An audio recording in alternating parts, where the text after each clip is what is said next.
And you, who will do the improving, are the one who needs to be improved. And this also goes for society. We can change society. We can get enormous enthusiasm going out of the idea that there is a revolution afoot and that this revolution is going to set everything to right. Do you know a revolution that ever set anything to right? Whether the revolution came from the left wing or from the right wing, the best forms of government that have ever existed in the world are those which muddled through, where they didn't have any very clear setup of control, but they muddled along. A kind of what I'll call controlled anarchy seems to work out better than anything else. When we have a great system and great power to put it into effect, there is always more violence, more bloodshed, more trouble. It makes no difference whether it be Chairman Mao or Adolf Hitler.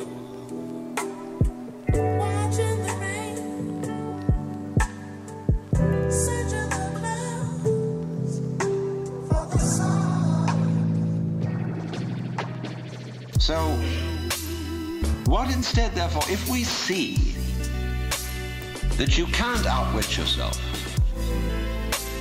you can't be unself-conscious on purpose, you can't be designedly spontaneous, and you cannot be genuinely loving by intending to love. Either you love someone or if you pretend to love a person, you deceive them and build up reasons for resentment. You say, well, I ought to be honest. That's the beginning of it. Oh, so many lies you can't imagine. It's like when I hear a lot said about love, the big love thing on the way. Everybody's got to love everybody.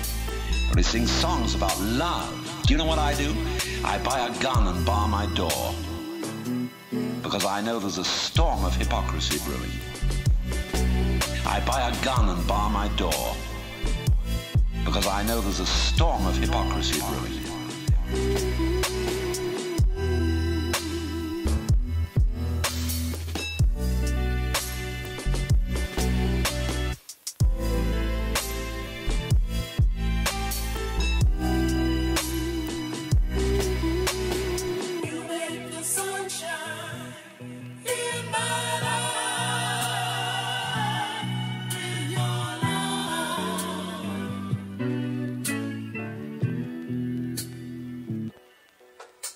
So, let's look at this thing from another point of view, which you will at first think highly depressing.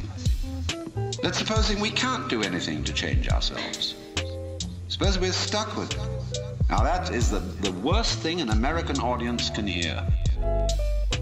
There's no way of improving yourself, because every kind of culture in this country is dedicated to self-improvement. Just take jogging, that deplorable practice. It's a very nice thing to run and to go dancing across the hills at a fast speed. But these joggers are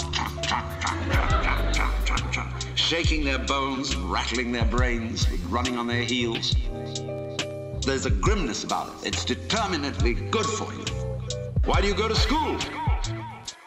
The whole point of coming to school is that you're interested in something.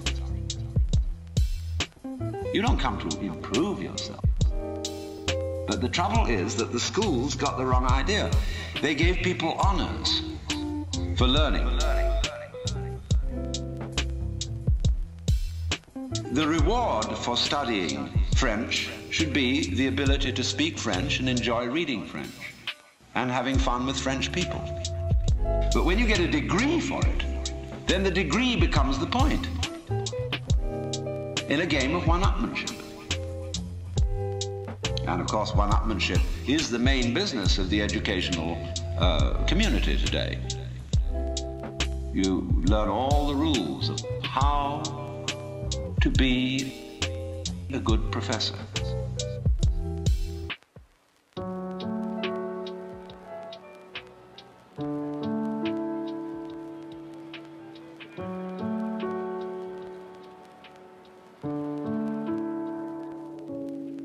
It's instructive to go to a professional professor's meeting. In my field, which is philosophy, you go to a congress of philosophers, and you'll find when they all get together in the bar or in the restaurant in somebody's room, the one thing they don't talk about is philosophy.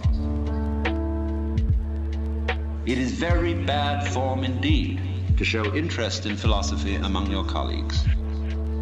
The same is exactly true in clergy gatherings. They don't talk about religion. What they both talk about is politics. Church politics and academic politics. Because it's bad form to be brilliant on a faculty.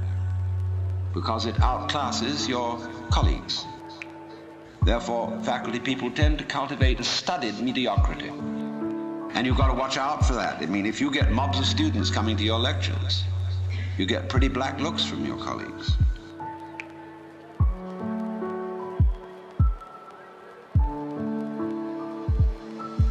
But you see what it is. It's scholarship about scholarship, and not scholarship. Just as learning, because learning is good for you, is irrelevant to learning. The whole idea of improving yourself by learning is irrelevant to the learning process. And in the same way, doing business is doing business.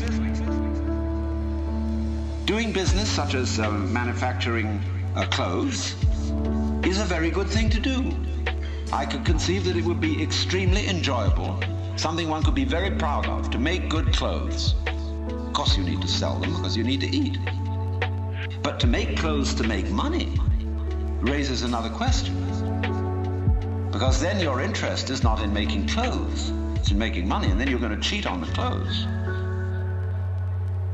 And then you get an awful lot of money and you don't know what to do with it.